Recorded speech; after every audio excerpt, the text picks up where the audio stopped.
Porque a grande verdade é que isso é escondido. Eu não estou falando do amigo aqui, eu não estou nem discutindo a honestidade dele e a fé dele, o cristianismo do amigo diácono que está aqui, nem do padre que está aqui. Eu não estou discutindo eles. Eu estou discutindo o que a Igreja Católica não faz nesse país, não faz no mundo inteiro.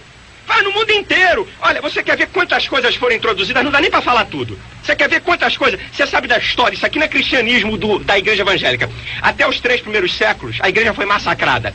Constantino subiu ao trono e se proclamou alto benfeitor do cristianismo. Aí a bagunça começou. Aí, a partir daí, do século IV, anos 312. Em 378, todas as vezes que a igreja se aproximou do poder civil, a igreja aí Graciano entrou pelo buraco. Graciano, como agora também no Rio de Janeiro, quando a igreja evangélica começa a se apoiar muito num governante evangélico, essa é uma boa. Começa a perder as ninguém coisas. Mais. Primeiro eu gostaria de dizer que a Igreja Católica ela tem que definir. Qualquer uma longe do poder. Ela tem que definir. Então eu gostaria de o diácono informar os líderes da Igreja Católica para eles se definirem se eles são estados, Estado ou Igreja. Porque o Vaticano é um Estado. Sozinho. Com corpo diplomático e tudo, e quer falar dos evangélicos, é piada um negócio desse. Outra, quem mais faz política nessa nação é a Igreja Católica. A Eclésia de base apoia o PT. Vamos deixar de história aqui. Não é verdade, porque eu não apoio. Quem está por debaixo dos bastidores políticos são a Igreja Católica, que é uma diplomacia. Olha só, eu nunca vi Jesus mandar a igreja fundar Estado. Olha outro erro crasso. A Igreja Católica é um Estado,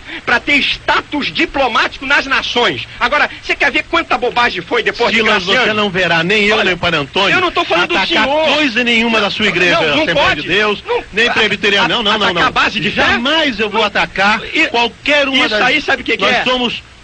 É subterfúgio, agora, amigo. Diferente do que fomos na Idade Média. Posso falar a Igreja Católica foi intolerante.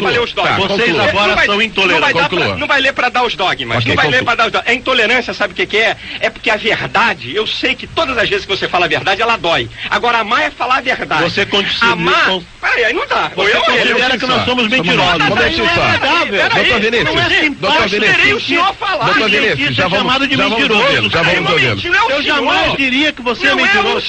A minha igreja, como a sua igreja, procura a verdade. Ok, muito bem.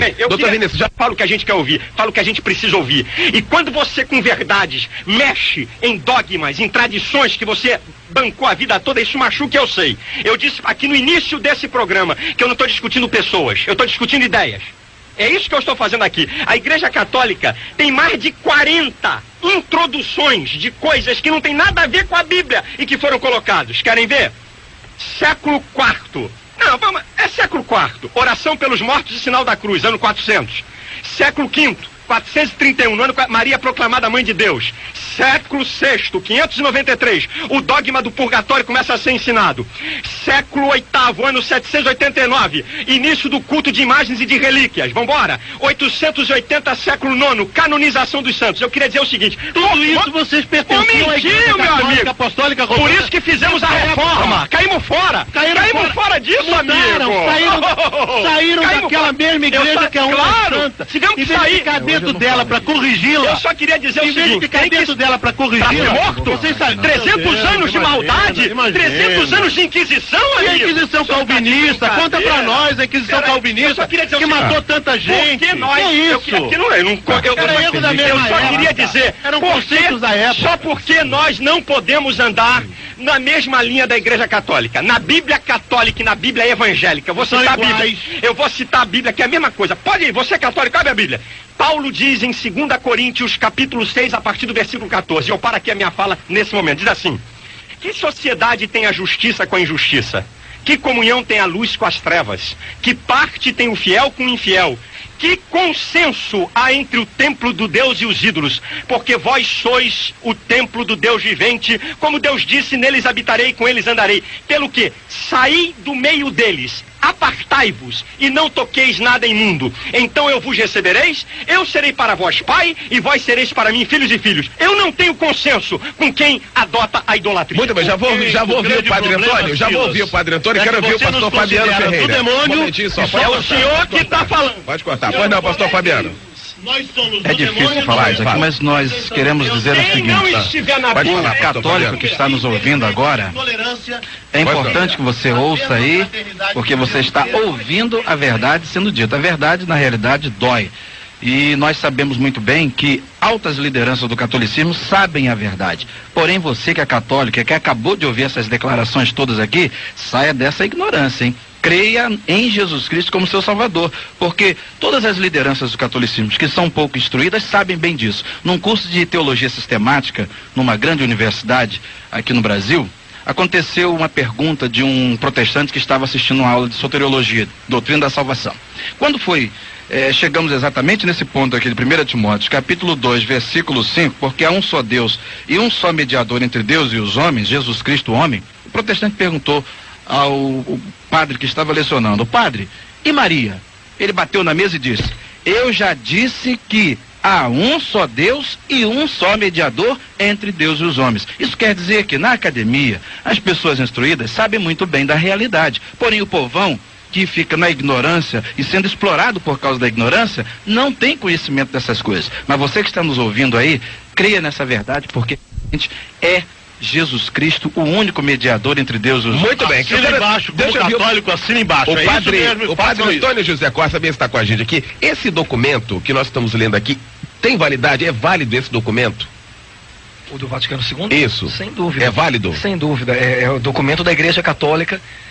Lembrando só que todo documento tem que ter uma interpretação reta. E há uma comissão da Igreja Católica, uma comissão permanente de reta interpretação dos documentos, principalmente do Vaticano II. Houve um tempo em que foram levantadas questões a respeito desse parágrafo, que é bastante complicado, a gente acabou de ver pelas nossas conversas. Foi levantada uma série de questões por bispos da Suíça, uma região bastante povoada por protestantes, bispos alemães e tudo, e foi colocado que todas essas palavras que são colocadas a respeito de Maria, ou seja, adjetivos, devem ser compreendidos como intercessão. Nenhuma intercessão é substitutiva da intercessão de Cristo. Toda intercessão só é possível por Jesus Cristo. Isso está no documento que agora, mais recente, chamado Catecismo da Igreja Católica. Infelizmente, a gente não trouxe.